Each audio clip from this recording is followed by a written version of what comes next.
ለክርስቶስ ያለ ፍቅር ለድንግል ማርያም ጥላቻ ያመጣል አያመጣም? ይሄ በታሪክ ራሱ አስገራሚ ነው። የሚያመልኩትን አምላክ የወለደችውን እናት የሚጠሉ ተከታዮች ሊኖሩ አይችሉም። ሰይጣን አሁን እንደው በእውነት ቅጠል ተበልቶ አምላክ ቢኮን ኖሮ መጀመሪያ በልቶ አምላክ የሚሆነው ማን ነው? ጀመር ወንጌል የሚያወራው ስለ ክርስቶስ ነው። ስለማን ነው? ክርስቶስን የወለደችው ማን ነች? ስለዚህ እመቤታችን ክርስቶስን ስትወልድ እኮ ወንጌልንም ነው የወለደችው። ትመስሊ ፊደል ወትወልዲ ወንጌል ይላል እኮ። ፊደል ትመስያለሽ፣ ወንጌልን ትወልጃለሽ። ለወንጌል መጻፍ ምክንያት ናት። እመቤታችንና ዮሐንስ አንድ ደሴት ላይ ያረፉበት ደሴት አቶስ ተብሎ ይጠራል። ጣዖት የሚመለክበት ጁፒተስ የምትባል አማልክት የምትመለክበት አለ። የጣዖት ደናግላን መንኩሰው ለጣዖቷ የሚያገለግሉ አሉ። የጣዖት ደናግላን ከዚያ የሚገርማችሁ ልክ እመቤታችን ያንን ደሴት በእግሯ ስትረግጠው ተናወጸ ደሴቱ። ኤልሳቤጥና ዘካርያስ ቤት መጣች አይደል ልትጠይቅ። ያን ሁሉ ኪሎ ሜትር ብቻዋን ተጉዛ ስትመጣ በኤልሳቤጥ ላይ መንፈስ ቅዱስ ሞላባት ይላል። ምን ሞላባት? እመቤታችን ወደ ሁላችን ቤት ትምጣለች። ክርስቶስም የእመቤታችን ልጇ ነው። ዮሐንስም የእመቤታችን ምኗ ነው? ልጇ እንዴት ተባለ? ለምን መሰላችሁ? ዮሐንስ በቅድስና ውስጥ ስለነበር እሱ መኖር አቁሞ በእሱ ውስጥ የሚኖረው ክርስቶስ ራሱ። አንድ ሰው ፍጹም ልቡን ለእግዚአብሔር የሰጠ እንደሆነ እግዚአብሔር በእሱ ይኖራል፣ እሱ መኖር ያቆማል። ቅዱስ ጳውሎስ በእኔ የሚኖረው ክርስቶስ ነው እኔ አይደለሁም እንዳለ ነው።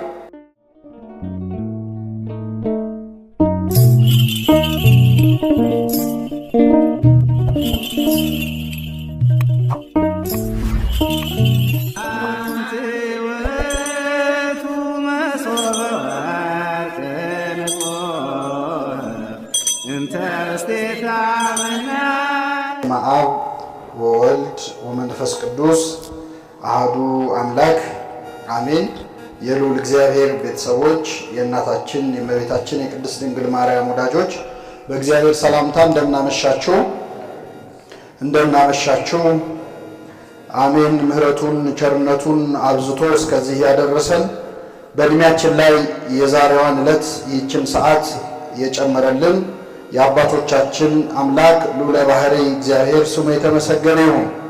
እግዚአብሔር አምላካችን በቀሪው ሰዓት ከመካከላችን እንዲሆንልን፣ እንዲያስተምረን፣ እንዲመክረን፣ ምስጢሩን ጥበቡን እንዲገልጥልን የእርሱ ቅዱስ ፈቃድ ይሁንልን።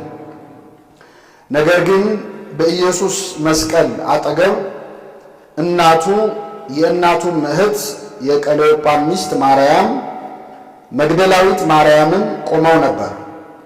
ኢየሱስም እናቱን የወደው የነበረውንም ደቀ መዝሙር በአጠገቡ ቆሞ ባየ ጊዜ እናቱን አንቺ ሴት እነሆ ልጅሽ አላት። ከዚህም በኋላ ደቀ መዝሙሩን እናትህ እነኋት አለው። ከዚህም ሰዓት ጀምሮ ደቀ መዝሙሩ ወደ ቤቱ ወሰዳት ይላል። ስለ ቃሉ የአምላካችን ስም የተመሰገነ ይሁን። የዮሐንስ ወንጌል ምዕራፍ 19 ከቁጥር 25 እስከ 27 ያለውን ያነበብነው እነኋት እናትህ በሚል ርዕስ እንማራለን። ለአባቶቻችን ለነቢያት፣ ለአባቶቻችን ለሐዋርያት፣ ለሐዋርያውያን አበው፣ ለሊቃውንት በጉባኤያቸው ተገኝቶ ምስጢሩን ጥበቡን ገልጦ ያስተማረ አምላካችን እኛንም በቸርነቱ እንዲያስተምረን፣ እንዲመክረን፣ እንዲገስጸን የእርሱ ቅዱስ ፈቃድ ይሁንልን። እነኋት በሉ እስኪ እናትህ። የዮሐንስ ወንጌል ምዕራፍ 19 ከቁጥር 27 ላይ ራሱ አምላካችን መድኃኒታችን ኢየሱስ ክርስቶስ የተናገረው ቃል ነው። በዚህ ቃል እንዲያስተምረን የእርሱ ቅዱስ ፈቃድ ይሁንልን። እንግዲህ እንደምታውቁት ጌታችን መድኃኒታችን ኢየሱስ ክርስቶስ በተሰቀለበት በዕለተ ዓርብ ብዙ ሰዎች በዙሪያው ነበሩ። የጌታችንን ስቅለት በተለያየ ምክንያት ለማየት የተሰበሰቡ መስቀሉን ከበው የቆሙ በጣም ብዙ ሰዎች ነበሩ። የቆሙበት ዓላማ ይለያይ እንጂ ሰዎቹ ግን ብዙ አይነት ሰዎች ነበሩ። ጸሐፍት፣ ፈሪሳውያን፣ አይሁድ፣ ሰዱቃውያን፣ የአይሁድ ማህበር በአጠቃላይ የክርስቶስን መስቀል ከበው ቆመው ነበረ። የቆሙት ግን እነሱ እንዳሰቡት ይሰቀል ይሰቀል ብለው እንደጮሁት በትክክል የስቅለት ሞት፣ የመዋረድ ሞት፣ የእርግማን ሞት መሞቱን ለማረጋገጥ ሲዋረድ ለማየት አይሁድ በክርስቶስ መስቀል አጠገብ ቆመው ነበር። ሮማውያንም በመስቀሉ ዙሪያ ነበሩ። የመስቀል የሞት ፍርድን ለማስፈጸም የሮም መንግስት የመደባቸው ጲላጦስ ያዘዛቸው ወታደሮች ከመስቀሉ ዙሪያ ነበሩ። እዛ እንዲቆሙ ያደረጋቸው የእንጀራ ጉዳይ ነው። የታዘዙትን ነገር ለመፈጸም ከክርስቶስ መስቀል አጠገብ ቆመው ነበር። እንግዲህ መስቀሉ አጠገብ የተገኘ ሁሉ ክርስቶስን ብሎ ነው ማለት ይቻላል? አይቻልም። ለእንጀራ ብሎ መስቀሉን የሚከብ ሰው ይኖራል። ከመስቀሉ አካባቢ የማይጠፋ ለኑሮ ብሎ ለጥቅሙ ብሎ የሚጠጋ ይኖራል። ክርስቶስን ለክፋት ብሎ የሚጠጋ ሰው ይኖራል። ብዙ ሰዎች ግን ከበው ነበር። አላፊ አግዳሚውም ደግሞ ክርስቶስን ለመሳደብም የቆሙ ነበሩ። እንደው በጣም ይገርማችሁ ምንም በማያውቁት በዛ ሲያልፉ ለማንኛውም የሰደቡት ነበሩ። ክርስቶስ አያውቁትም። መንገድ ኃላፊዎች ናቸው። እንግዲህ ክርስቶስ የተሰቀለው ከኢየሩሳሌም ከተማ ውጪ ነው። ውጭ ከበር ውጭ አውጥተው ሰቀሉት ነው የሚለው አይደለም። ስለዚህ ከበር ውጭ ከተማይቱ ውስጥ ሲገበያዩ ቤተ እግዚአብሔር ሲሳለሙም በተለያየ ዓላማ የመጡ ሰዎችም ስራቸውን ጨርሰው ሲወጡ ወደ ሌላ ከተማ ለመሄድ ሲወጡ ምንድነው ብለው ሲጠይቁ ሶስት ሰዎች ተሰቅለው አዩ። በተለይ የመካከለኛው ላይ ሰው ሁሉ ሲጨክንበት ሲያዩ መቼ ሰው ሁሉ የጨከነበት ክፉ ቢሆን ነው ብለው ስድብ አዋተው የሄዱ ሰዎች አያውቁትም ክርስቶስን። ግን ለማንኛውም ተሳድበዋል። በማያውቁ የሚሳደቡ ሰዎች አሉ። ዝም ብለው በማያውቁት ጉዳይ ተነስተው የሆነ ነገር ብለው ያለፋሉ። በዚህ ዕለት ነው እንግዲህ ከክርስቶስ አጠገብ ሶስት ማርያሞች ነበሩ። ላንብብላችሁ። በጌታችን በኢየሱስ መስቀል አጠገብ እናቱ የእናቱን እህት የቀሌዮጳ ሚስት ማርያም፣ መግደላዊት ማርያምም ቆመው ነበር ይላል። የሶስቱም ሴቶች ስም ማን ነበረ? ማርያም ነበረ። አንደኛ እመቤታችን ቅድስት ድንግል ማርያም ናት።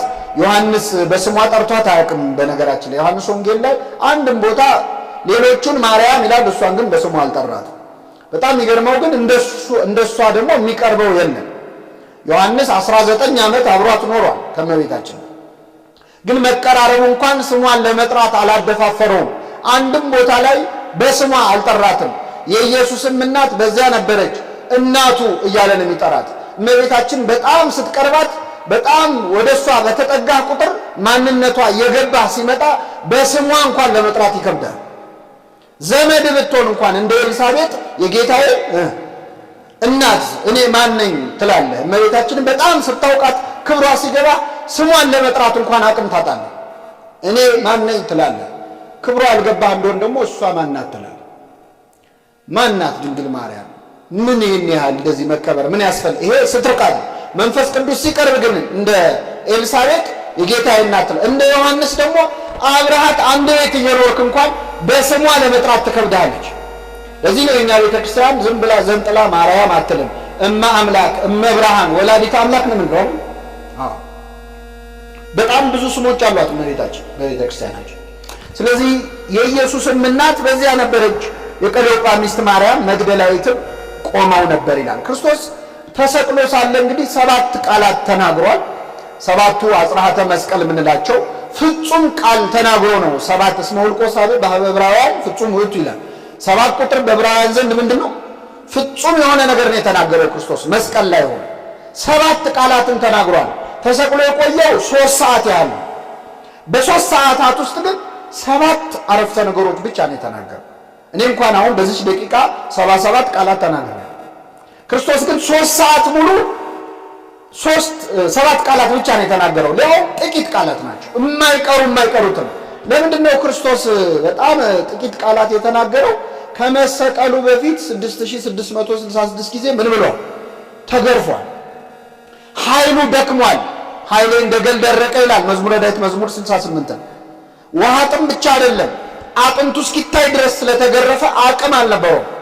በጣም ስቃይ መከራ ተቀብሏል። መሰቀል ሁሉ የሚገባው አልነበረም። ግርፋቱ ይበቃው ነበር። ጲላጦስ አስደሰትኩኝ ብሎ አይሁድን እንዲገረፍ ፈቀደና ከዛ ተወዋለሁ ብሎ ነበር። ግን ተገርፎ ማይተው አልበቃቸው። ይሰቀላል።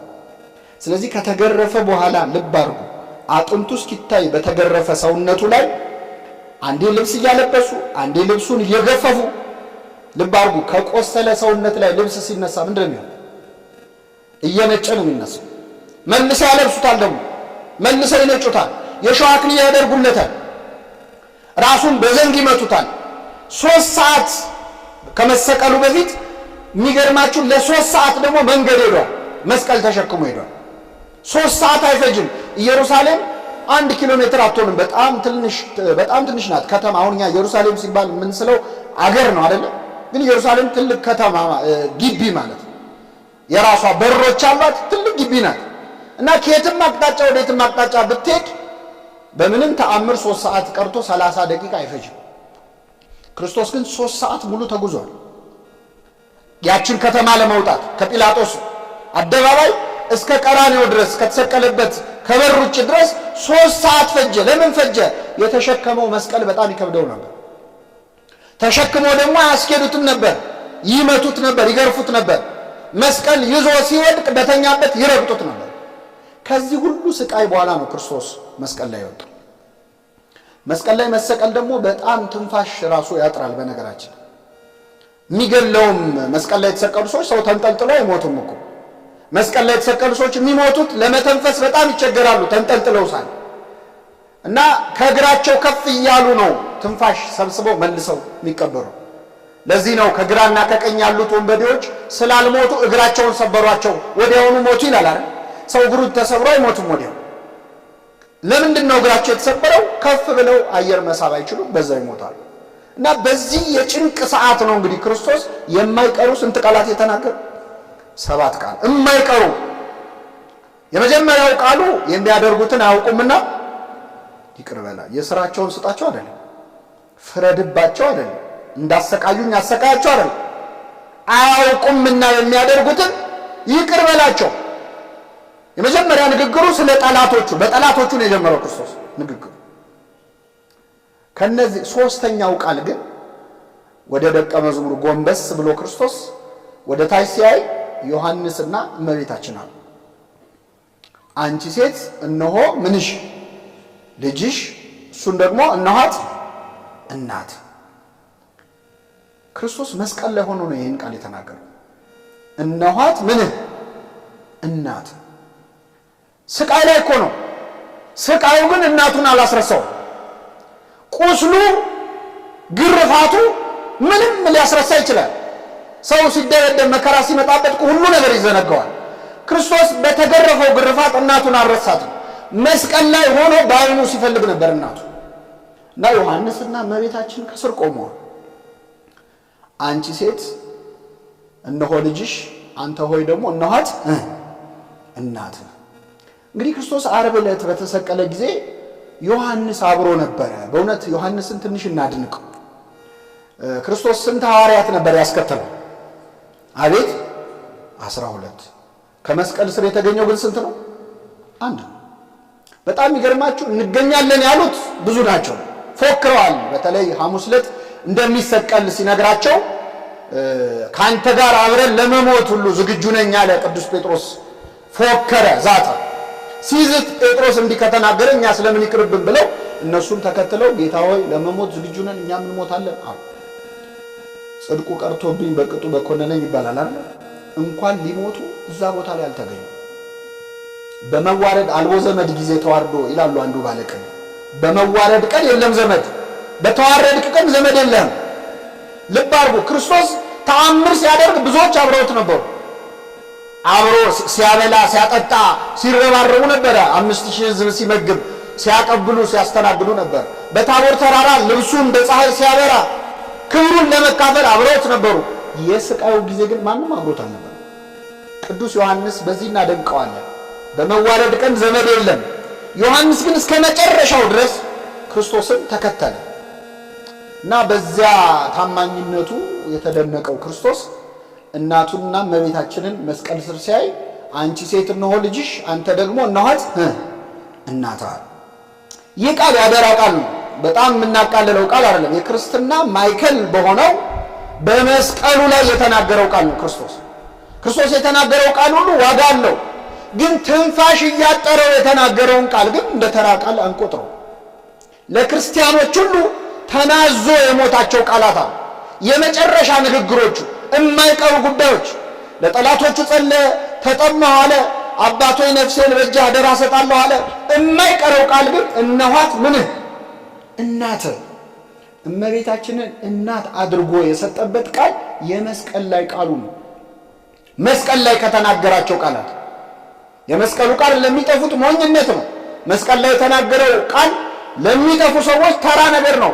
ለእኛ ለምንድን ግን የእግዚአብሔር ኃይል ነው። ኃይሉን ከገለጠባቸው ቃላት አንዱ እነኋት እናትህ እነሆ ልጅሽ የሚለው ቃል። በእውነት ይህን ቃል በልቡናችን ጽላት ይጻፈልን። አዎ ጌታችን በመስቀሉ ስር እናቱንና የሚወደውን ደቀ መዝሙር ቆመው ባያቸው ጊዜ ይላል። ምን የሚለውን ደቀ መዝሙር? የሚወደውን። ክርስቶስ ሁሉን ይወዳል አይወድም? ይወዳል። ዮሐንስስ ይወደዋል አይወደውም? ግን መጽሐፍ ቅዱስ ላይ የሚወደው ተብሎ የተጠራው ማን ነው? ወንጌላዊ ዮሐንስ። ሌሎቹንም ይወዳቸዋል። ፍቅሩ ለሁሉም ነው። ይህንን ቅዱስ ዮሐንስ አፈወርቅ ሲተረጉም ምን ይላል? ፀሐይ የምትወጣው ለሁሉም ሰው ነው፣ ግን ሁሉም ሰው እኩል አይሞቃትም አይደል? ለምሳሌ አሁን ያለንበት አዳራሽ ክፍት ነው። ፀሐይ ስትወጣ ሙሉ በሙሉ ይገባል እዚህ አዳራሽ ውስጥ። ግን ጣሪያ ያላቸው አዳራሾች ደግሞ ከሆኑ የፀሐይ ብርሃን የሚገባው ወይ በመስኮት ወይ በበር በኩል ወይ በቀዳዳ ነው አይደል? ስለዚህ ውስጥ የሚገባው ብርሃን ፀሐይዋ ያበራችውን ያህል አይደለም፣ በሯ ምን ያለውን ያህል ነው፣ የተከፈተውን ያህል ነው። እንደዚህ ወለል ብሎ የተከፈተ ከሆነ ግን ሙሉ ፀሐዩ ይገባል። ዮሐንስ ልክ እንደ ሐዋርያቱ በጌታ የተወደደ ነው። ክርስቶስ ሁሉንም ወዷቸዋል። ግን ለክርስቶስ ፍቅር ልቡን በጣም ከፍቶ እንደዚህ ወለል አድርጎ የሰጠው ማን ነው? ቅዱስ ዮሐንስ ስለሆነ የክርስቶስ ፍቅሩ ከሌሎች ይልቅ እሱ ላይ ታይቷል። ጌታን በመውደድ ግን ከሁሉም ይበልጥ ይላል አባ ጊዮርጊስ ዘጋስጫ ቅዱስ ጴጥሮስ ጌታን በመውደድ ከሐዋርያት መካከል በጣም የሚወደው ጴጥሮስ ነው። ከሐዋርያት መካከል ደግሞ ጌታ ወደደው የተባለው ማን ነው? ቅዱስ ዮሐንስ ነው። በጣም ለሚወደው ለጴጥሮስ የሐዋርያት አለቃ የመሆን ሹመት ሾመው። በጣም ስለሚወደው ቅዱስ ጴጥሮስ ፍቅሩ በጣም ልዩ ነው ለጌታ። አልሆነለትም እንጂ አልክድህምም ያለው የፎከረው እኮ እንደው ዝም ብሎ ትቢት ይዞት አይደለም፣ ከምር ስለሚወደው ነው ክርስቶስ። ሌሎች ቢክዱ ማለቱን ያጠፋው እንጂ ከትንሣኤ በኋላም ይገርማቸዋል። ጴጥሮስ ጌታ እኮ ነው ብሎ ዮሐንስ ሲነግረው በጀልባ ሄዶ ክርስቶስ ጋር መድረስ አላስችል ብሎት ከጀልባ ዘሎ እየዋኘ ነው ሄዶ አላስቻለውም ጌታው ጋር ለመድረስ። ይወደዋል ከልቡ። ስለዚህ ለሚወደው ጴጥሮስ ክርስቶስ የሐዋርያት አለቃ አደረገው። የበለጠ ከሐዋርያት ይልቅ ግን ፍቅሩ ከእሱ ጋር የተገናኘለት የሚወደው ሐዋርያ ፍቁረ እግዚእ ለተባለው ለዮሐንስ ግን ከእሱ የበለጠ ሌላ ስጦታ ነው የሰጠው። ይህች ስጦታ ማነች? እመቤታችን ነው። አንቺ ሴት እነሆ ምንሽ ልጅሽ፣ እነሆ ልጅሽ የሚለው ስጦታነቱ ለእመቤታችን ነው ወይስ ለዮሐንስ? አቤት ለዮሐንስ ነው። ለእርሷ ከዮሐንስ ሌላ ልጅ አላት። ልጇ ማን ነው? ክርስቶስ። ከዛ የሚበልጥ ልጅ ሊኖራት ይችላል? አይችልም። ለዮሐንስ ግን ድንግል ማርያምን እነሆ ልጅሽ ብሎ መስጠቱ በሌላ ቋንቋ ክርስቶስ በጣም ሲወድህ ማን ብሎ እንደሚጠራ ታውቃለህ? የማርያም ልጅ ነው። የክርስቶስ የሽልማት የማይረግ ስም የድንግል ማርያም ልጅ መባል ነው። የመጨረሻ ለሚወዳቸው ሰዎች የሚሰጠው ስጦታ። ለንጹሑ ዮሐንስ በጣም ንጹሕ ድንግል ዮሐንስ በንጽህና ነው የኖረው። በ25 ዓመቱ በሐዋርያነት ተጠራ። በንጽህና እንደውም ጾር ሁሉ ጠፍቶለታል ይላል የቤተክርስቲያናችን መጽሐፍ። ስለዚህ ምጽ ጠብቆ ከሴት ርቆ ከኃጢአት ርቆ የሚኖረውን ንጹሑን ዮሐንስ ለንጽሕት እናቱ ልጅ አደረገው። ድንግሉን ዮሐንስ ለድንግሊቱ እናቱ ከደረቱ የተጠጋ ነው ዮሐንስ። ሐሙስ ዕለት ከጌታ ደረት አልተጠጋም? አዎ። ሌሎች ሁሉ ሐዋርያት ጌታ ሆይ አሳልፎ የሚሰጥ ማን ነው? እኔ ሆንን እያሉ ጠየቁ። ይሁዳም አይኑን በጨው አጥቦ መጥቶ ማን አለ? እኔ ሆንን አለ።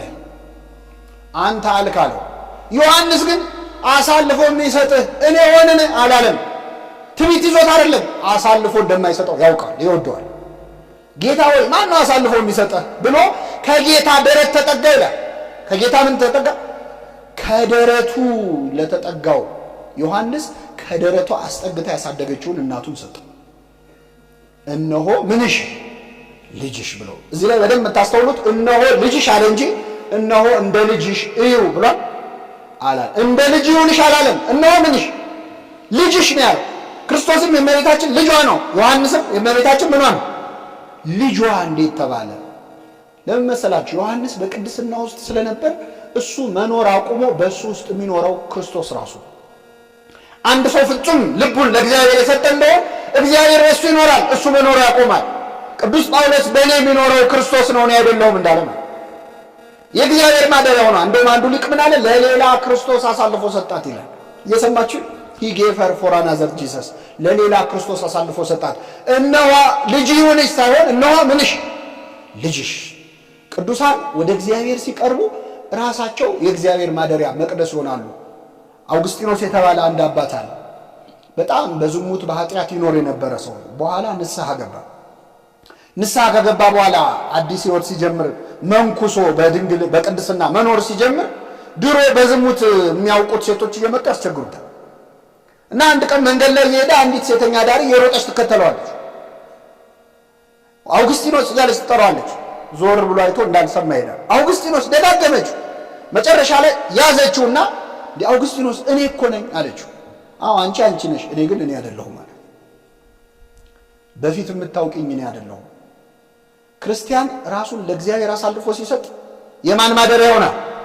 የክርስቶስ ማደሪያ ይሆናል። ስለዚህ ዮሐንስ በቅድስና ስላለ እነሆ እንደ ልጅሽ እዩ አይደለም ያላት፣ እነሆ ምንሽ ልጅሽ አለ።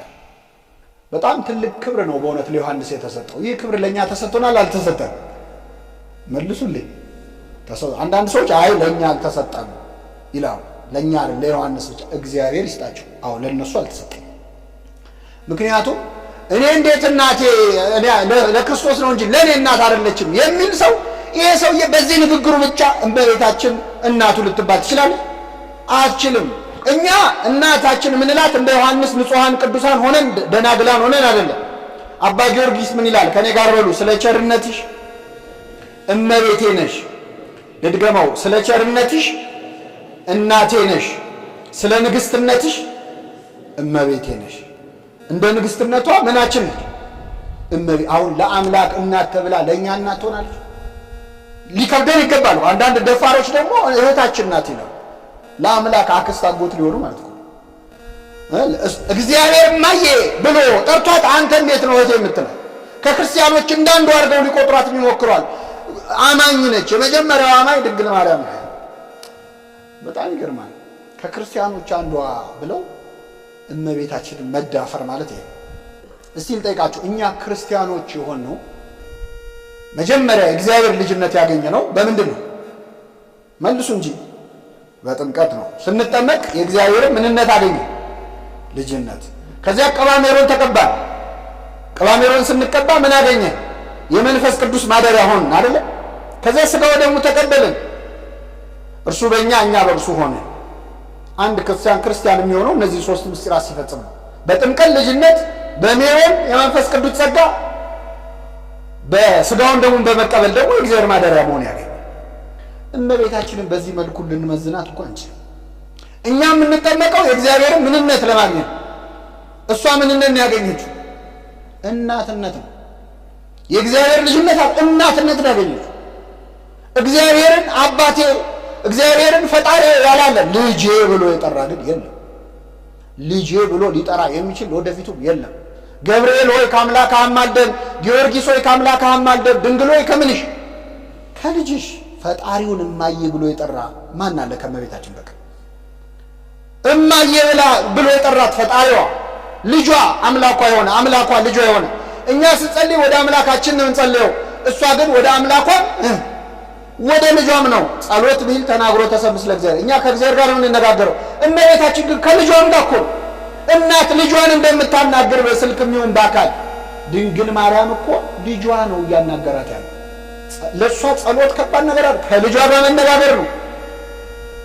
እጅግ በጣም ድንቅ እና እነኋት እናትህ እነሆ ምንሽ ልጅሽ ብሎ ዮሐንስን ሰጣት። ቅዱስ ዮሐንስ በእውነት እስከ መስቀል ድረስ ስለተከተለ እመቤታችንን እናት አድርጎ ለመቀበል እስከምን ድረስ መከተል ያስፈልጋል? እስከ መስቀል ካልተከተልክ እሷን እናቴ ብሎ ለመጥራትም ራሱ ፍቃድ አታገኝ እና አይ እናታችን አይደለችም የሚሉ ሰዎች እውነታቸውን አይደለች። እንደ ዮሐንስ ካልጸና የእሷ እናትነት ሊገባ አይችልም። አንቺ ሴት እነሆ ልጅሽ ካለ በኋላ አንተ ሆይ እነኋት እናትህ ብሎ ሰጠው። እመቤታችን የሁላችን እናት ናት። እነኋት እናትህ የሚለው ስጦታ በእውነት ትልቁ ለክርስቲያኖች እግዚአብሔር የሚሰጠው ድንቅ ስጦታ ነው። ቅዱስ ዮሐንስ እነኋት እናት ተብሎ በክርስቶስ አንደበት መሸለሙ ውስጡ ብዙ የሚያስተምረን ትምህርት አለ። የመጀመሪያው እመቤታችን ዘላለማዊት ድንግል መሆኗን ያስረዳል። ምን መሆኗን? ዘላለማዊት ድንግል። እንዴት ነው የሚያስረዳው ካላችሁ፣ እነኋት እናትህ አለው። ያም ደቀ መዝሙር በዚያ ሰዓት ወደ ቤቱ ወሰዳት ይላል። ወደ ምን? ወደ ቤቱ። አንዳንድ ደፋር ሰዎች እመቤታችን ሌሎች ልጆች ወልዳለች፣ ልጆች አሏት በማለት ይደሰታሉ። ይሄ በጣም ይገርመኝ። እግዚአብሔር የተቀመጠበት ዙፋን ላይ ሌላ ሰው ተቀምጧል በማለት ምን የሚገኝ ደስታ አለ? በጣም ያስደስታቸዋል። ልጆች አሏት እያ እስቲ ልጠይቃችሁ፣ አንዲት ሴት ልጅ የምትወልደው አንድ ልጅ ከወለደች በኋላ ያ ልጅ አይበቃትም አይደል? ስለማይበቃ ሌላ ልጅ ትጨምራለች። እመቤታችን የወለደችው ልጅ የማይበቃ ነው እንዴ? ምን ጎሏት ነው የምትጨምረው? እስኪ እንዲሁ ካየኸው ማለት ነው። ፈጣሪን የወለደችው ከዛ የተሻለ ምን ልጅ ሊመጣ? ሁለተኛ ዮሐንስን እነኋት እናትህ አለው። ያም ደቀ መዝሙር ወዲያውኑ ይዟት ወደ ቤቱ ሄደ ይላል። ልጆች ቢኖሯት ኖሮ የሰዎች ልጆች የሌሎች ልጆች እናትን ለሌላ ለጎረቤት ይዛሃት ሂድ ይባላል አይባልም። ልጆቹም ይቃወማሉ። እንዴ እናታችን ምን ለማለት ፈልገ ነው እናታችንን ሰው ቤት የምትልከው ነው የሚባለው። እመቤታችን አንድ ልጇ ክርስቶስ ነው። የአብ ምሳሌ ናት። ለአብ ሌላ ልጅ እንደሌለው ለእርሷም ልጅ የላት፣ አንድያ ልጇ። ስለዚህ ወላዲት አምላክ ብቸኛ ልጇ ክርስቶስ ስለሆነ እነኋት እናትን እነሆ ልጅሽ አላት። ወዲያውኑ ያደቀ መዝሙር ወደ ቤት ወሰዳት። ይሄ አንደኛው። ሁለተኛው ዮሐንስ እነኋት እናትህ መባሉ ምን ያስተምረናል? ምን ያስተምረናል? ቅዱስ ዮሐንስ እናት የለውም ወይ የሚለውን ማስታወስ ያስፈልጋል። እናት አለው የለውም? አለው። ታዲያ እናት ላለው ሰው ሌላ እናት ይጨመራል? ሌላ እናት ያስፈልጋል ካላችሁ፣ እናት አለችው፣ ግን መሻሻል የምትፈልግ እናት ነች። የዮሐንስ እናትን ልብ ብላችኋል? ማርያም ባውፍልያ ትባላለች። የዮሐንስና የያዕቆብ እናት የዘብዴዎስ ልጆች እናት ማርያም ባውፍልያ ትባላለች። ይህች እናት ምን አይነት እናት ናት ካላችሁ፣ ለልጆቿ ልመና የምትለምን እናት ነች። መታ ክርስቶስ ጋር ለልጆቿ በጎ የመሰላትን እባክህ እንዲያርግላቸው የምትል መጣችና አንድ ጊዜ ምን አለችው? ጌታ ሆይ በክብርህ በነገስክ ጊዜ በዙፋን በተቀመጥክ ጊዜ ልጆቼን በግራህና በቀኝ አስቀምጥልኝ አለችው። ክርስቶስ እነግሳለሁ ሲል ምድራዊ ንጉሥ የሚሆን መስሏት ቀኝ አዝማችና ግራ አዝማች ልታረጋቸው ማለት ነው ልጆች። ክርስቶስ ይህን ጊዜ ምን አለ? የምትለምኑትን አታውቁ። ክርስቶስ ነግሳለሁ ያለው በምን ላይ ነው? የሚደፋው ዘውድ አይደለም። ምንድን ነው? እሾህ ነው። ስለዚህ እቺ ሴት ሳታውቀው መታ ልጆቼ ምን ይበሉ ነው ያለችው? መልሱልኝ። በግራና በቀኝ ምን ይበሉ? ይሰቀሉ። በእውነት የለመነውን ሁሉ ስላልሰማን ስሙ የተመሰገነ። አሁን እግዚአብሔር የለመነውን ሁሉ ቢሰማን እንደው በሰላም እንኖር ነበር። እዚህ መሃል ወጣቶች ብዙ አላችሁ። የወጣቶች ልመና ብዙ ጊዜ በትዳርና ትዳር ነክ ጉዳዮች ላይ ያጠነጥናል አይደል? አሁን ምን ለምነው ልመና ግን ይቀያየራል። ዛሬ የምንፈልገው ሌላ፣ ነገ የምንፈልገው ሌላ። እንደው እባክህ መድኃኒዓለም ይህን አድርግልኝ ይልና አንድ ሰው ከረም ብሎ ይመጣና በቃ የባለፈውን ተወው ይላል። ማመልከቻ እንኳን እኮ ስርስ ድልስ ሲበዛው ጥሩ አይደለም አይደል? እንሰርዛለን። አቤት የጸሎታችን አይነቱ ዥንጉርጉር እኮ የለመነውን ሁሉ ስላልሰጠን ስሙ የተመሰገነ ነው። በቃ ዥን ቁጥር ቢሰማን ኖሮ እኮ ገደል ገብተናል እስከ እና ማይሆን ምን ይለምናል ሰው? ለክፋት እኮ ይለምናል፣ ለኃጢአት ይለምናል። እግዚአብሔር ከፈቀደ በቅርቡ አልበሜን ለቃለሁ ይላል ሰው። አረ ከዚህ ሜባስ አለ እኮ ሌባውም እኮ እርዳይ ብሎ ነው የሚጸልየው አይደል? አው ጸሎት አንድ ሽፍታ እየጸለየ እንግደለው ወይስ አንግደለው ብለው መተው ከስር ያሉት ሽፍቶች ጠየቁት። ዳዊት እየደገመ እየጸለየ ነውና እንዲህ ያለ ምን በሉት ማለት ነው? ግደል። ምኑ እንዳይቋረጥ ጸሎቴን ያልከለከለኝ እግዚአብሔር ይመስገን ይላል። ምን ያልከለከለ? አቤት ስንት ክፉ ባወራንበት አሁን መተን ስንጸልይ አፋችንን አለመዝጋቱ አይገርማችሁ? አታፍርም? እንደው ልጸልይ ነው አይልም? ጸሎቴን ያልከለከለኝ ይሰማናል። እና ማይሆን ልመና ለመነች። የምትለምኑትን አታውቁም። በግራ በቀኝ መቀመጥ ከአባቴ ዘንድ ለተሰጣቸው ነው አለ። ስለዚህ ይህች እናት የዮሐንስና ያዕቆብና ለልጆቿ ሳታውቀው ምንን የምትለምነች? ሞትን ሰአሊት ለነፍሳቲነ ሕይወተ። እመቤታችን ግን ለነፍሳችን ምን የምትለምነው? ሕይወትን የምትለምን እናት መቀየር አለባት። አያቸው የበፊት እናቱ ጥሩ አይደለች። ለነፍሳችን ሕይወት የምትለምነዋል አዲስ እናት ሰጠ። ከስጋ እናት በላይ የማን እናትነት ይበልጣል? የእመቤታችን እናትና አንድ ነገር ልጨምርና ወደ ዋናው ሐሳብ እመጣለሁ። ቅዱስ ዮሐንስ ወዲያውኑ ተቀበለ። ያም ደቀ መዝሙር ወዲያውኑ ወደ ቤት ወሰዳት ይላል። ወደ ምን ወሰደ? ወደ ቤት ወሰዳት። ዮሐንስ ቤቱን ንብረቱን ከተወ 3 ዓመት ሆኖታል። በእውነት ለመናገር ግን ወደ ቤቱ ወሰዳት ተብሎ ተጽፎ በእርግጥ የአባቴ እናቱ ቤት አለ እዛም ወሰዳት ቢባል ያስኬዳል። ልክ ግን መጽሐፍ ቅዱስን የሚያውቅ ሰው ወደ ቤቱ ወሰዳት የሚለው ቃል በእውነት በጣም ጥልቅ ትርጉም ያለው። ብዙ ጥቅሶች ይህንን ያስረዳሉ። ለምሳሌ እኔና ቤቴ ግን እኔና ምኔ ቤቴ ቤተሰቤ ሊሆን ይችላል፣ ቤቴ ሊሆን ይችላል፣ ሕይወቴ ልቤ ሊሆን ይችላል። ለምሳሌ ሕዝቅያስ የተባለው ንጉሥ በጽኑ ደዌ ተይዞ ሊሞት ነበር። ታሞ ሳለ መጣ ነቢየ እግዚአብሔር ኢሳይያስ ጠየቀውና ምን አለ? ትሞታለህና ቤትህን አስተካከል አለ። ትሞታለህና ምንህን? ቤትህን ማለት ለቀብር የሚመጡ ሰዎች እንዲስተናገዱ ቤቱን ሰፋ ሰፋ አድርገው ማለት ነው። ቤትህን ያለው ምኑን ነው? ልብህን አስተካክል፣ ሕይወትህን አስተካክል። ትሞታለህና ቤትህን አስተካክል ሲለው ወዲያውኑ ወደ አልጋው አቅጣጫ ዞረና አለቀሰ። ምንም አላለም። ይገርማቸዋል። ጸሎት በንግግር እኮ አይደለም። እግዚአብሔር የልብን ይሰማል አይሰማም? ስለዚህ ወደ ግድግዳው ዞሮ ዝም ብሎ አለቀሰ። እግዚአብሔር እዛው ልቡ ሲስተካከል አየው፣ ቤቱ ሲስተካከል አየው። ወዲያውኑ መለሰው። ነቢየ እግዚአብሔር ኢሳይያስ ተመለሰና እግዚአብሔር ጸሎትህን ሰምቶልሃል፣ ቤትህ ተስተካክሏል፣ ስለዚህ ጸሎትህን ሰምቶልሃል፣ 15 ዓመት ዕድሜ ተጨምሮልሃል። ለሁላችን የንስሐ ዕድሜ ጨምርልን። ቤቱን ያስተካከለ የተባለው ምኑን ነው? ልቡን ነው። ቤትህ ከመጣች ምን እንደሚሆን አይተናላ። ኤልሳቤጥና ዘካርያስ ቤት መጣች አይደል? ልትጠይቅ ያን ሁሉ ኪሎ ሜትር ብቻዋን ተጉዛ ስትመጣ በኤልሳቤጥ ላይ መንፈስ ቅዱስ ሞላባት ይላል። ምን ሞላባት? እመቤታችን ወደ ሁላችን ቤት ትምጣል። እሷ ስትመጣ በቤቱ ምን ይሞላል? መንፈስ ቅዱስ ሞላ በቤቱ። ኤልሳቤጥ በታላቅ ድምፅ ጮኻ መዘመር ጀመረች። ዝማሬ ትሞላለህ ድንግል ማርያም ወደ አንተ ስትመጣ። ካህናት እኮ ሜሮን ቀብተው ነው መንፈስ ቅዱስ የሚያድሉት። ጳጳሳት እጅ ጭነው ነው።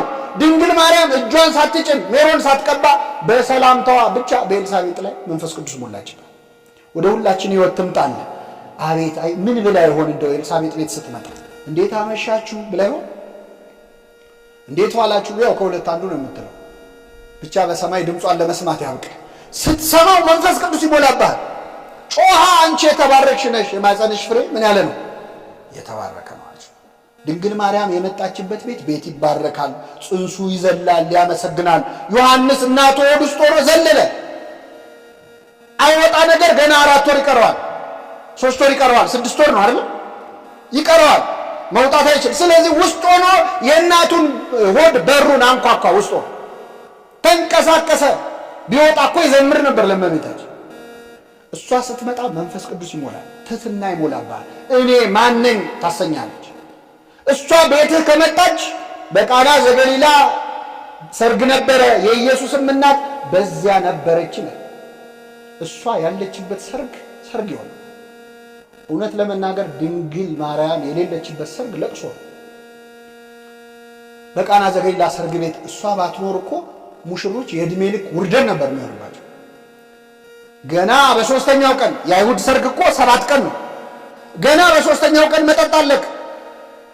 ምን ነበር የሚያወራው ሰው? መጠጥ እኮ ገና በ3ኛው ቀን አለቀባቸው። አሁን በዚህ ዘመን 7 ቀኑን ተውትና ሰርግ ደግሶ አንድ ሰው ጠርቶን ሄደ የሚበላ የሚጠጣው ቢያልቅ ምንድነው የምንለው? አቅሙን አያውቅም አይደል? ምን ዝም ብሎ መጥራት አይደለም፣ ማመዛዘን ያስፈልጋል። እንደው ደግሞ ልብ ያለው ሰው ደግሞ ከሚዋረድ ብሎ ሄዶ መጠጥም ምግብም ምናምን ገዝቶ ሰርጉን ቢያሟላ ያ ሰውዬ ከዛ በኋላ አፉ ያርፋል? መልሱል። እሱማ እኛ እኮ ነን እንጂ ጉድ ሆኖ ነበር ነው አይደል? ምን አንዳንዱ ደግሞ የበለጠ ሲመጻደቅ እኔ አረግኩ ለማለት ብዬ አይደለም።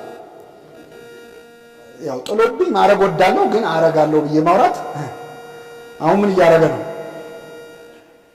ምን ይላል መሰላችሁ ቅዱስ ያዕቆብ? ማንም አንዳች ቢጎድለው ይላል ሳይነቅፍ በልግስና ከሚሰጥ ከእግዚአብሔር ዘንድ ይለምን።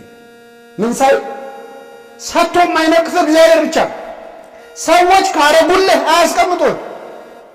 ያለም ሰው የሆነ ጊዜ አንድ ሰው ያለብሳል ልብስ እንዴት ነው ልብሱ ይልሃል ሲያገኝ መንገድ ላይ በደንብ ያዘው። እሺ እግዚአብሔር እስትንፋስ ሰጥቶን በደንብ እየተነፈስክ ይላል በደንብ ይላል ነፃ ነው የሚያወጣው። የሰጠህ ስጦታ ሳይነቅፍ ነው የሚሰጥህ። እግዚአብሔር የለም ትላለህ ሁሉ ስጦታውን ይዘህ እግዚአብሔር የለም የሚሉ እኮ አሉ ስጦታውን ተቀብለው አንድ ቃል ግን አይናገር እና ይወረዱ ነበር እነዚህ ሙሽሮች። ወላዲተ አምላክ እዚያ ሰርግ ቤት ነበረች። እሷ የሌለችበት ሰርግ ቤት ከመገኘት ይጠብቅ። ብዙ ነገር ሊኖር ይችላል። ጥሩ አዳራሽ ሊኖር ይችላል። ጥሩ ፎቶ ሊኖር ይችላል። ጥሩ ድግስ ሊኖር ይችላል። ድንግል ማርያም ከሌለችበት ግን ችግር አለ። ነበረች የኢየሱስ እናት አላዋረደቻቸውም።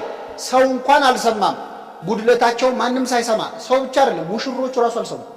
ተከብረው ተቀምጠዋል። እነሱ አገር አማን ብለው ሰርግ ነው ብለው ቁጭ ብለዋል። ችግራቸውን ሳይሰሙ ፈታችላቸው። እንደ ጎደለን የማናውቀውን ነገር እኮ ታያለች እመቤታችን። ስንት እኮ እንደ ሙሽራ ቁጭ ብለን የተፈታ ችግር አለ ታውቃላችሁ። እመቤታችን እንኳን ቀሚሷን ይዞ አማልጅን ብለን ለምነና ቀርቶ ማለት በማናውቀው ጉድለታችን እንኳን ትለምናለች ወላዲተ አምላክ ለሁላችን ትለምንልን እና እሷ የተገኘችበት ሐዋርያትስ መንፈስ ቅዱስ የወረደላቸው እኮ ከነሱ ጋር ሆና ነው። እሷ እኮ መንፈስ ቅዱስ ልትቀበል አይደለም ልትጸልይ የገባቸው አብራቸው የማርቆስ እናት ቤት የቆመችው እሷማ መንፈስ ቅዱስ ይጸልልሻል የተባለችው ገና ስትጸንስ ነው አይደል? ከጰራቅሊጦስ በፊት ጰራቅሊጦስ የተደረገላት ናት ወላዲተ አምላክ። የመንፈስ ቅዱስ ማደሪያ ናት እሷ። ግን ከሐዋርያቱ መሃል ከሆነች ሐዋርያቱ ጸጋቸው ክብራቸው ይጨምራል እና እመቤታችንን ወደ ሁላችን ሕይወት ለመጨመር ያብቃል። ወደ ዋናው ሐሳብ ስመጣ ቅዱስ ዮሐንስ ከጌታ ጋር ያለው ቅርበት በጣም ከመጥበቁ የተነሳ የዛ መጨረሻው ድንግል ማርያምን ስጦታ አድርጎ እንዲያገኝ አደረገው። ልባው ታማኝ ሐዋርያ ነበረ። ጌታ ይወደው ነበረ። ከክርስቶስ ደረት በጣም ተጠግቶ ነበር። ክርስቶስ በጣም ስለወደደው ለክርስቶስ ያለው ፍቅር ከድንግል ማርያም ጋር አብሮ ለመሆን አበቃው። ምን ማለት ነው? አንድ ሰው ነገረ ክርስቶስ በደንብ ሲገባው የእመቤታችን ፍቅር ይገባው። ወደ ክርስቶስ ካልተጠጋ ጌታ በዋለበት ካልዋል ባደረበት ካላደርክ ወደ ደረቱ ተጠግተህ የቃሉን ወተት ካልጠጣ የድንግል ማርያም ፍቅር አይገባ። ብዙ ጊዜ እኛ ገልብጠን የምንናገር ሰዎች አለ። አንድ ሰው መጀመሪያ ነገረ ማርያም ሲገባው ነው ክርስቶስ አይደለም። ነገረ ክርስቶስ ሲገባህ ነው ነገረ ማርያም የሚገባ። እስቲ ነገረ ክርስቶስ በሉ። የነገረ ማርያም እናት ነው። አንድ ሰው መጀመሪያ ክርስቶስ ማን እንደሆነ ሲገባው አምላክነቱ፣ ጌትነቱ፣ ፈጣሪነቱ ሲገባው በደንብ የክርስቶስ ፍቅር ልቡ ሲገባ ይህንን አምላክ ነው ለካ የወለደችው ብሎ ማንም ማክበር ይጀምራል። እመቤታችን ክርስቶስ ውስጥ የሌለ ሰው ግን እመቤታችንም ለማክበር ይቸገራል። ለዚህ ነው ሐዋርያት የመጀመሪያ ስብከታቸው ስለ እመቤታችን አልነበረ። ዞረው ሲያስተምሩ እኛስ የተሰቀለውን ማንን እንሰብካለን? አሁን አንዳንድ ሰዎች ሐዋርያት የቱ ጋር ነው ድንግል ማርያም ዘላለማዊ ድንግል ነች፣ ድንግል ማርያም የአምላክ እናት ናት፣ ድንግል ማርያም ታማልዳለች ብለው ያስተማሩት ሐዋርያት የቱ ጋር ነው ብለው ሊያሸማቅቁን ይሞክራሉ። አንዳንዱማ ጭራሽ ምን ተጽፏል ስለ ድንግል ማርያም ምን መጽሐፍ ቅዱስ ላይ ተጽፏል የሚል አለ። ወንጌል ላይ ምን ተጽፏል? ሲጀመር ወንጌል የሚያወራው ስለ ክርስቶስ ነው። ስለማን ነው? ክርስቶስን የወለደችው ማን ነች? ስለዚህ እመቤታችን ክርስቶስን ስትወልድ እኮ ወንጌልንም ነው የወለደችው። ትመስሊ ፊደል ወትወልዲ ወንጌል ይላል ሊቁ። ፊደል ትመስያለሽ፣ ወንጌልን ትወልጃለሽ። ለወንጌል መጻፍ ምክንያት ናት እኮ። የወንጌል ወሳኟ ገጸ ባህሪ እመቤታችን እሷ ነች። ወሳኟ ከፍጡራን መሃል ለአምላክ መምጣት እጅግ አስፈላጊ ነበር እሷ መኖር። ወንጌሉም ሲጻፍ በእሷ ነው የጀመረው። አይን ላለ በመሰረቱ እመቤታችንን በተመለከተ ወንጌል ላይ ክርስቶስን የወለደችው ማርያም የምትባል አንዲት ሴት ነበረች ብቻ የሚል አንዲት ድንግል ብቻ የሚል ቢጻፍ እሷን ለማክበር ይበቃናል አይበቃም? ይበቃናል። ቢጻፍ ከዚህ በላይ ምን ሊጻፍ ይችላል? አምላክን ወለደችው ከማለት በላይ ምን አለ? በጣም አምላኩን ወልዶ የሚያውቅ ታውቃላችሁ እዚህ ሰፈር አለ እንዴ?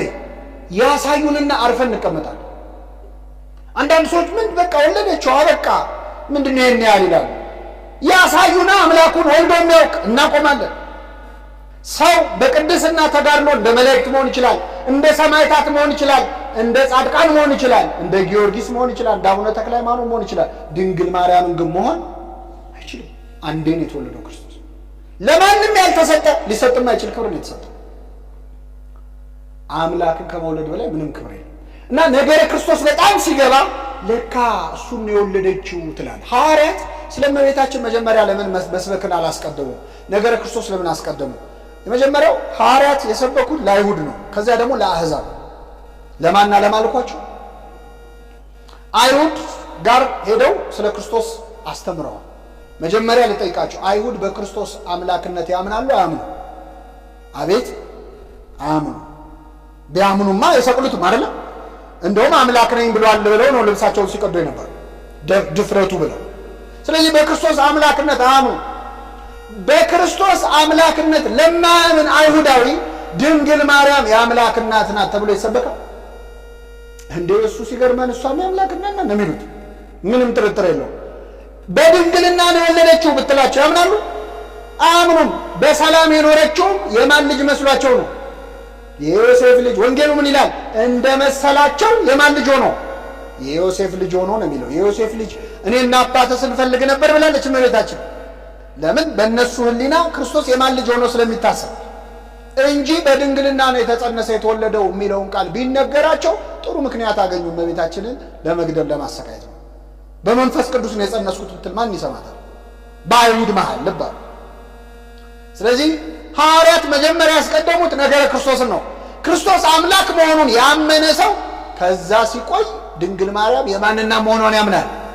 የአምላክ እናት። ይሄ በአይሁድ ዘንድ ነው። በአሕዛብ ዘንድ እስካላችሁ የአሕዛብ ደግሞ የባሰ ነው። አሕዛብ የምንላቸው እንግዲህ ሮማውያን፣ ግሪካውያን ሐዋርያት ዞሮ የሰበኩባቸው ሀገራት ናቸው። እነሱ ደግሞ በግሪክና በሮማን ሚቶሎጂ ወይም አፈ ታሪክ በጣም ብዙ አማልክትን ያመልካሉ። እና በእነሱ አስተሳሰብ አምላክ ለምሳሌ ቄሳሮች አምላክ ይሆናሉ። አንድ ሰው ልክ ቄሳር ሆኖ ሲነግስ ልክ ዙፋን ላይ ሲቀመጥ አምላክ ነው ተብሎ ይመለካል፣ ይታጠንለታል። ቄሳር ጌታ ነው በሉ፣ ኪሪዮስ ቄሳሪዮስ በሉ ይሏቸው። ቄሳር ጌታ ነው በሉ አምላክ ነው ማለት ተብሎ ይመለካል። የለም ኢየሱስ ጌታ ነው ይሉ ነበር የዛን ጊዜ የነበሩ ሐዋርያት የመጀመሪያዎቹ ሰዎች። ቄሳር ጌታ ነው በሉ እያሉ ሁሉ ይገሏቸው ነበር። ስደቡት፣ ክርስቶስ የተረገመ ነው በሉ ይሏቸው ነበር። የለም ይላሉ እነ ፖሊካርፐስ፣ እኔ አምላኬን ይህን ያህል ዘመን ስኖር መቼ አስቀይሞኝ ያውቃል? እንዴት ረግመዋለሁ ብሎ ነው የሞተው። እና በዚያን ጊዜ በሮማውያንና በግሪካውያን አስተሳሰብ አንድ ንጉሥ ቄሳር የነገሰ እንደሆነ አምላክ ይሆናል። የእሱ እናት፣ አባት፣ እህት፣ ወንድም፣ ዘመዶቹ በሙሉ ልክ እሱ አምላክ ሲሆን እነሱ አማልክት ይሆናል፣ ይመለካሉ ቤተሰብ።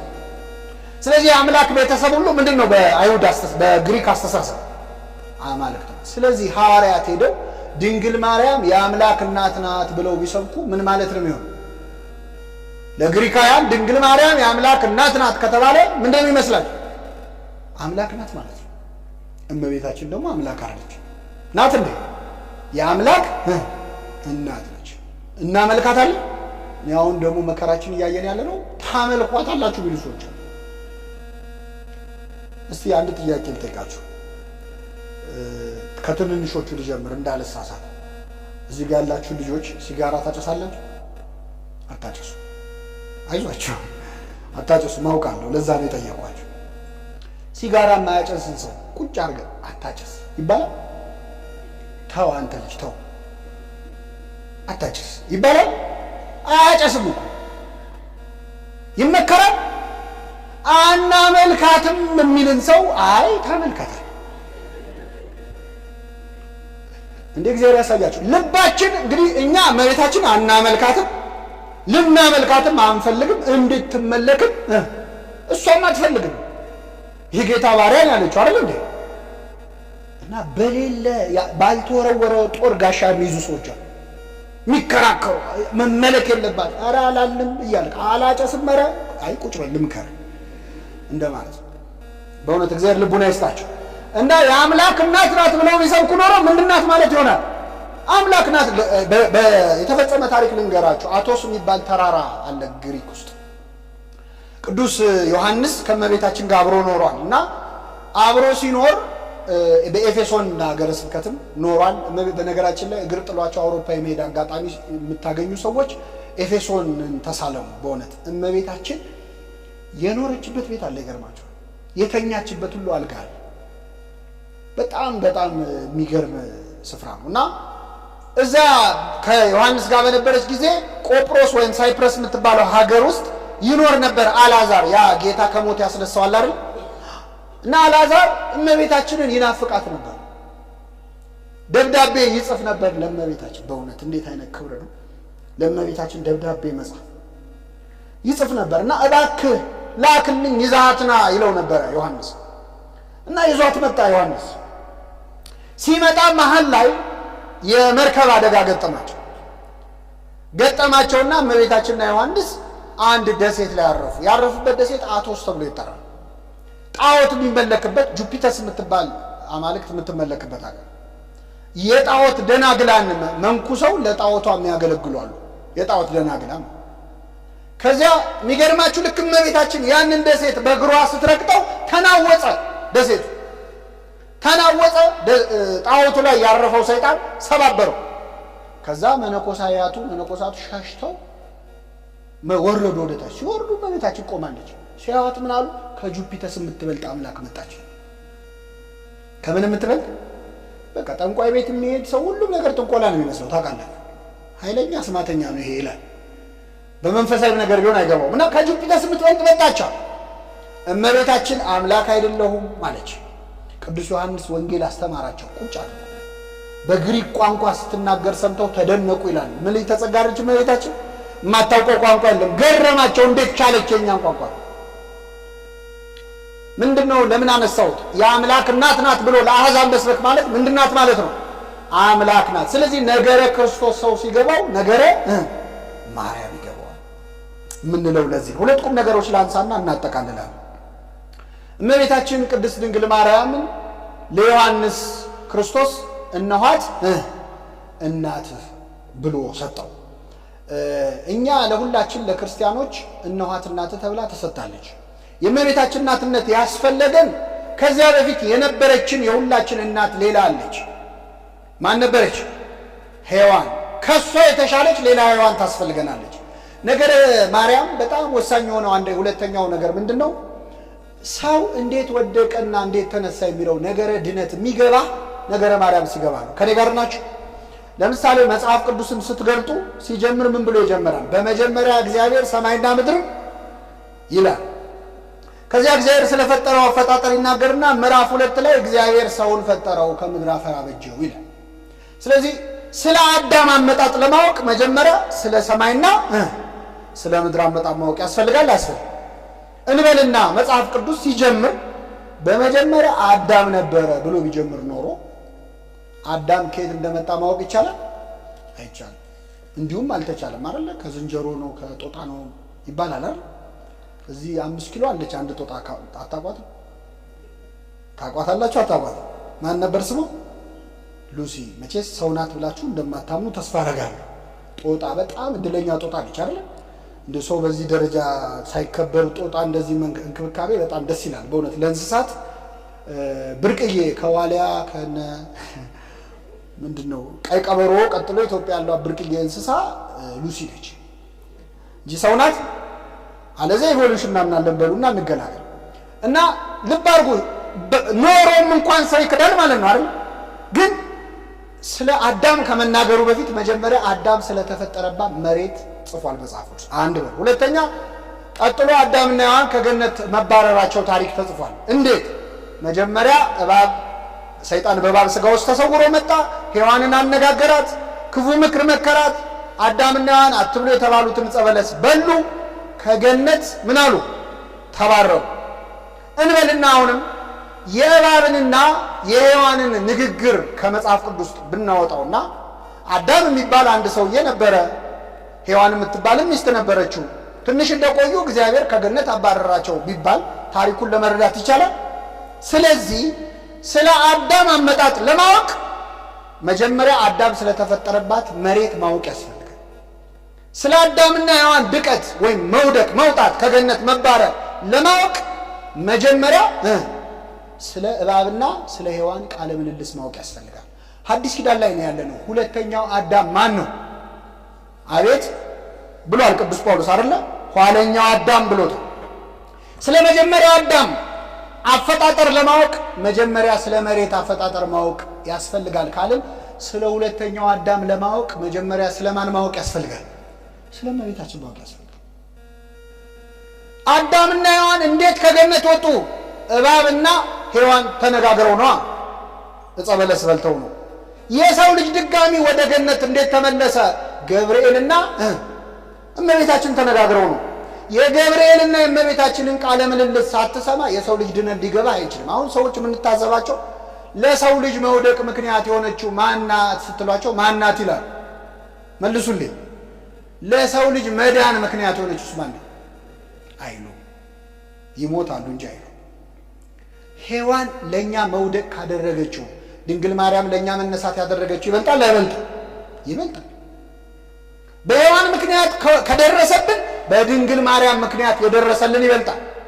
ሔዋን እባብ መጥቶ ሲያናግራት ያለ ጥያቄ ነው ያመነችው። ይህንን ዛፍ ብትበሉ አምላክ ትሆናላችሁ ሲላት እንዴ ከመቼ ወዲህ ነው ቅጠል ተበልቶ አምላክ የሚሆነው? ምን ለማለት ፈልገ ነው? ታዲያ አንተ በልታ አምላክ አትሆንም እንዴ አላለች። አንድ ጥያቄ እንኳን አበክራ አልጠየቀችው። ሰይጣን አሁን እንደው በእውነት ቅጠል ተበልቶ አምላክ ቢኮን ኖሮ መጀመሪያ በልቶ አምላክ የሚሆነው ማን ነው? ሰይጣን ይህችን ሀሳብ ለእኛ መጥቶ ይናገራል?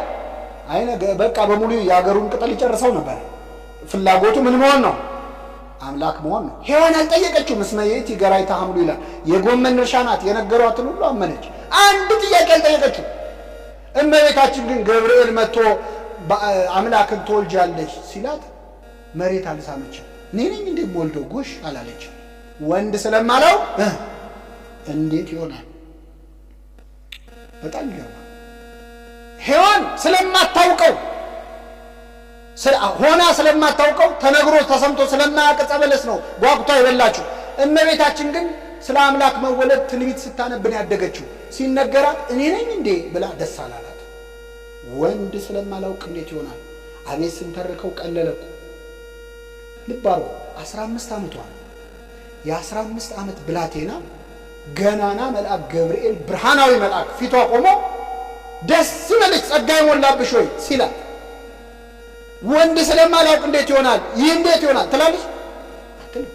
ገብርኤል እኮ ነው መጥቶ ያመሰግናት። ያ የባቢሎንን እሳት ያልፈራው 3 ደቂቅን ያዳነው ገብርኤል፣ ያዩት የሚፈሩት ገብርኤል ፊቷ ቆሞ ሲናገር ደንገጥ እንኳን አላለች። ወንድ ስለማላውቅ እንዴት ይሆናል አለች። በጣም የሚገርመው እመቤታችን ለገብርኤል የጠየቀችውን ጥያቄ ሔዋን ለሰይጣን ብትጠይቀው ኖሮ የሰው ልጅ ከገነት አይወጣም። እንዴት ብትለው ኖሮ አስጨንቃ መልአኩን አቁማ ጠይቃለች። ከቀደመችው ሔዋን የትኛዋ ሔዋን ትሻለናለች? ይህች ሔዋን ትሻለናለች። ያቺ ሔዋን እባቡን ዛፉን አይታ ጎመጀች፣ ከዛፉ ፍሬ በላች፣ እኛንም አበላችን፣ ለሞት ዳረገች። ይህችኛዋ ሔዋን ግን የዛፍ ፍሬ አይደለም የቀጠፈችው፣ የማህፀኗን ፍሬ የሰጠች። የማህፀኗን ፍሬ በላን ጠጣን፣ ሞት አይደለም ሕይወትን ያገኘ እና ይህችኛይቱን ሔዋን የሰጠን አምላካችን ስሙ የተመሰገነ ይሁን። ነገረ ማርያምን ስንረዳ ሌላው አንድ ነገር ላንሳ እናበቃለሁ። እመቤታችንን ማወቅ እንኳን እመቤታችን እኔ ክርስቶስን እንደምመስል አለ ቅዱስ ጳውሎስ። እናንተ ማንን እንደምመስል? ምድር ላይ ለምሳሌ አንድ ልጅ ሲወለድ እናቱን ነው የሚመስለው ወይስ አባቱን ነው ይባላል? የወጣው በማን ነው ይባላል? ወይ እናቱን ነው ወይ አባቱን ነው። መጀመሪያ ያምታታናል። አፍንጫው አሁን ያባቱ ነው ትላለ፣ አይኑ ትላለ፣ ሲቆይ ይለያል አይደል? ወይ እናት ወይ አባት ነው የሚሆነው። ክርስቶስ በምድር ላይ ሲመላለስ ሰው ለመሆን ገና ሲመጣ ብቸኛ ምድራዊ የሥጋ ወላጁ ማን ነች? መልሱልኝ። ስለዚህ ማን ነው የሚመስለው? አይሰማም። የድንግል ማርያም መልኳ የአምላክን መልክ ይመስላል። ሌላውን ትታችሁ ሊትራሊ ማለት እሷን ነው የሚመስለው። ስጋን ለብሷል አይደል? ከስጋዋ ስጋ ነስቷል አይደል? ከነፍሷ ነፍስ ነስቷል። ስለዚህ ሌላው እንደው ጥቅሱን ምኑን ትተናው አምላክ ክርስቶስን የሚመስል ፊት ያለው ገጽ ያላት እመቤታችን ነች።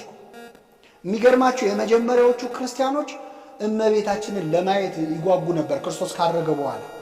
ለምን? እሷን ማየት ማንን ማየት ነው? ክርስቶስን ማየት ነው። ምን ትመስል ይሆን እያሉ ይመጡ ነበር ከሩቅ አገር። እና አግናጢዮስ ጽፈውታል። ዲዮናስዮስ የግሪክ ፈላስፋ የነበረ በኋላ የተመለሰው ዲዮናስዮስ ከግሪክ ድረስ ነው የመጣው እመቤታችንን ሊያይ። ባየኋት ጊዜ ፊቷ ላይ ብርሃን ነበረ ይላል። ምን ነበረ? ብርሃን ነበረ። ፊቷን ባየው ጊዜ ብርሃን ነበረ። ሙሴ እንኳን እግዚአብሔርን አነጋግሮ ሲወርድ ፊቱ እንደ ፀሐይ ምን አለ? እግዚአብሔርን ወልዳ እንዴት ታበራ ይሆን እመቤታችን? እና ፊቷ እንደ ብርሃን ነበረ። ሐዋርያት ባይነግሩኝ ኖሮ ፍጡር ናት ብዬ ለማመን ተቸግሬ ነበር። እና እሷን የሚያይ ሰው ፍጹም ሰላም ይሰማው ነበር። በእውነት እመቤታችን ገጿን ታሳየ፣ ታረጋጋለች። አያችሁ፣ ባየኋት ጊዜ ፍጹም ሰላም ተሰማኝ። የሚሻሙላት ነበረች። ከዚያ ውጪ ወላዲት አምላክ ብቻ አይደለችም። እኛ ሁላችን ሲፈጥረን እግዚአብሔር ንግበር ሰብአ በአርአያነ ወበአምሳሊነ፣ ሰውን በመልካችን እንደ ምሳሌያችን ምን እንበል እንፍጠር። ስለዚህ እኛ የተፈጠርነው በማን ምሳሌ ነው? በእግዚአብሔር ነው። እንኳን እመቤታችን ሰው በመሆናችንም የኛ መልክ የአምላክን መልክ ይመስላል። ችግሩ ምንድነው? በኃጢአት አበላሸነውና ሌላ መሰል። አርአያ ወአምሳል ኢሜጅና ላይክነስ። አርአያ አለን በተፈጥሮ ነፍስ አለን። ላይክነስ ግን መምሰል ግን ቅድስና ነው። ቴዎሲስ የሚባለው የጸጋ አምላክነት የሚባለው በቅድስና የሚመጣ ነው። እሱን ማምጣት አልቻለም። ስለዚህ አልመሰልም እንጂ ሁላችን የተፈጠርነው የልጁን መልክ እንድንመስል ነው። እመቤታችን ግን እንደተፈጠረች ነው የተገኘችው። አሁን ክርስቶስ ሊፈርድ አሁን ቢመጣ ለምን እንደ አርሴማ አልሆንሽም፣ ለምን እንደ ጊዮርጊስ አልሆንክም አይልህም እኮ። ለምን እንደፈጠርኩ አላገኘሁህም ነው የሚለው። ስፈጥር ፍጹም ነበር፣ ምንም እንከን አልነበር። እንደፈጠርኩ ለምን አላገኘሁም ነው የሚለው። እመቤታችን ግን እንደተፈጠረች ነው የተገኘችው። ወይ ረኩሰት በምንትኒ እንዘፈጠራ ይላል። ከፈጠራት በምንም ምን አላለች? አልረከሰች። ንጽሐ ጠባይዋ ሳያድፍባት መርገም ሳያገኛት እንዳለች ያገኛት ወላዲት አምላክ። ስለዚህ የልጁን መልክ ሊመስሉ ከተጠሩ ሁሉ እንደ እመቤታችን የአምላክን መልክ የሚመስል መልክ ያለው የለም። የድንግል ማርያም ሐሳቧ የአምላክን ሐሳብ ይመስላል። አዎ ይመስላል። በክርስቶስ ኢየሱስ የነበረ ሐሳብ በእናንተ ዘንድ ይሁን ይላል ቅዱስ ጳውሎስ ፊልጵስዩስ መልእክቱ። በክርስቶስ ኢየሱስ የነበረው ሐሳብ በእናንተ ዘንድ ይሁን። እርሱ እንደ እግዚአብሔር መልክ ሲኖር ሳለ ከእግዚአብሔር ጋር መተካከልን መቀማት እንደሚገባ ነገር አልቆጠረውም። የባሪያን መልክ ይዞ በምስሉ ራሱን አዋረደ ይላል። ስለዚህ በክርስቶስ የነበረ ሐሳብ በሉስኪ በእናንተ ዘንድ ይሁን። ምኑ? ራስን ማዋረድ ነው፣ ባዶ ማድረግ ነው። እመቤታችን ራሷን ባዶ አድርጋ አሳይታለች። እንደ እመቤታችን ደግሞ ትሕትና ያለው ፍጡር አለ? ከንግግሯ እንኳን ተው እነሆኝ የጌታ ባሪያ ነው ያለችው። የጌታ ምን ትሆኛለሽ ነው የተባለችው።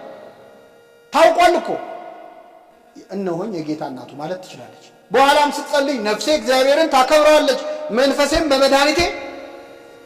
ከዛስ የባሪያቱ መዋረድ፣ ንግግሩ አይቀየርም። ሰው እኮ ክብሩ ሲጨምር ጸባዩ ይበላሻል። አምላክን ደፋሮች እኮ አሉ። እኔ እኮ በዘመኑ ብኖር እኔ ወልደው ነበር የሚሉ። እንግዲህ ትንሽ ሲቆይ የውሸት ክርስቶስ ይመጣል፣ እሱን ለመውለድ ያብቃቸው። ሌላ ምን እንላለን? እመቤታችን ግን አንቺ ነሽ እየተባለች ባሪያው፣ አነጋገሯ፣ ትሕትና በክርስቶስ የነበረ ሐሳብ በእናንተ ዘንድ ይሁን። ራሱን ባዶ አደረገ እንደተባለ ወላዲት አምላክ ራሷን ባዶ አድርጋ ሳይታለች። በክርስቶስ የነበረ ሐሳብ በእናንተ ዘንድ ይሁን። አንድ ሰው መጥቶ አመሰገነው። ስለምን ቸር ትለኛለህ? ከአንዱ ከእግዚአብሔር በቀር ምን የለም ቸር የለም ብሎ ተቃወመ። ክርስቶስ ሲያመሰግኑት ምስጋናውን ያጣራል፣ ዝም ብሎ አይቀበልም። እመቤታችንን ገብርኤል መጥቶ ሲያመሰግናት ይህ እንዴት ያለ ሰላምታ ነው! በክርስቶስ የነበረ ሐሳብ በእሷ ዘንድ ነበር። ስለዚህ ወላዲት አምላክ በእውነት የአምላክን መልክ መምሰል ምን እንደሆነ የሚያሳይ ሕይወት የሚያሳይ ቅድስና ነው ያላት። በእውነት እነኋት እናትህ ብሎ የሰጠንን ስጦታ ዋጋ ለመስጠት ያብቃል።